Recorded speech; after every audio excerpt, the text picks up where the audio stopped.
Hi friend, చూసారా? ఈరోజు సీజన్కి సంబంధించిన మంచి వంట చింతాకు పప్పు ఎక్సలెంట్గా ఉంటుంది. దానికోసం మనం చేద్దాం పదండి.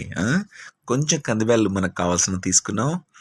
అలా కుక్కర్లో వేసి దాంట్లో టమాటా పండు, చింతాకు, ఒట్టిమిరప, ఉప్పు, పసుపు వేసేసుకొని కుక్కర్ మూత పెట్టేసుకుంటాం. విజిల్ పెట్టేసి ఒక్క 4 విజిల్లు అలా ఉడకబెట్టేసుకున్న తర్వాత విజిల్ని ఓపెన్ చేస్తే ఉంటుంది బాగా ఉడికిన పప్పు. దాన్ని బాగా ఎనుపుకొని మెత్తగా ఎనుకున్న తర్వాత దాన్ని మనం కావాల్సినంత పోపు వేసుకొని జీలకర్ర, ఆవాలు, అలాగే కరివేపాకు, కొంచెం తెల్లగడ్డ, శనగబేడలు వేసుకొని అలా తర్వాత వేసుకుంటే దాంట్లో అక్కడక్కడ పంటికి తగిలే విధంగా ధనియాలు వేసుకొని కొంచెం ఆనియన్ వేసుకొని అలా అలా ఉట్టిమిరప చూడండి చాలా కలర్ఫుల్గా ఉంది కదా.